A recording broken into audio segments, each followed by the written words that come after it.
ഇനി നമുക്കൊരു book mark ഉണ്ടാക്കിയാലോ. അപ്പം നിങ്ങൾ വിചാരിക്കും തുടർന്ന് പെട്ടെന്നൊരു പൂമ്പാറ്റ പാറി ഇറങ്ങി വന്നതെന്ന്. ഇതൊക്കെ തലേന്ന് ഉണ്ടാക്കി വെക്കുന്നതാണ്. കാരണം നമുക്ക് പരിമിതമായ സമയം നമ്മളെ മോൻ അനുവദിച്ച് തരുള്ളൂ.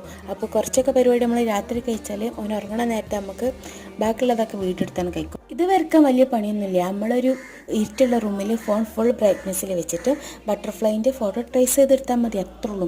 പിന്നെ ഒരു കട്ടിക്ക് വേണ്ടിയിട്ട് ഞാൻ വരച്ച് കഴിഞ്ഞതിന് ശേഷം ഒരു പേപ്പറും കൂടി ഒട്ടിച്ച് കൊടുക്കുന്നുണ്ട്. കാരണം ഒരു ബലത്തിന് വേണ്ടിയിട്ട്. A4 ഷീറ്റ് അല്ലേ, നിങ്ങൾക്ക് ഐവറി ഷീറ്റ് കിട്ടുമെങ്കിൽ അതോട്ടെ. എൻ്റെ അടുത്ത് ഐവറി ഷീറ്റ് ഉണ്ടായിരുന്നില്ല, ഞാൻ അതുകൊണ്ട് A4 ഷീറ്റ് ഇട്ട. ജസ്റ്റ് ഒരു പേപ്പർ ഷീറ്റും കൂടി എടുത്തിട്ട് ഇത് അതുപോലെ മടക്കി കൊടുത്ത് ആ 2 ബട്ടർഫ്ലൈസിനെ ജോയിൻ ചെയ്ത് കൊടുക്കുക. അവർ കുറച്ച് നേരം വെക്കും കേട്ടോ, കാരണം അവർ തമ്മിൽ നന്നായിട്ടൊന്ന് ഇണ ചേർന്നോട്ടെ. പിന്നെ അപ്പോൾ ഇതാണ് ഇതിൻ്റെ ഏറ്റവും സിമ്പിളായ പരിപാടി. ഞാൻ പിൻട്രസ്റ്റിൽ വേറൊരു മോഡലാട്ടോ കണ്ടത്, അത് ഉണ്ടാക്കാൻ കുറേ പരിപാടി ഉണ്ട്. കാരണം 2 ഏതായാലും ബട്ടർഫ്ലൈസും ഒരുപോലെ കിട്ടണില്ല എനിക്ക്. അപ്പോൾ എനിക്ക് തോന്നിയൊരു ഐഡിയ ഇട്ടത്, ഇത് ശരിക്കും കാണാൻ ഒരു പൂമ്പാറ്റൈമ വന്നിരിക്കും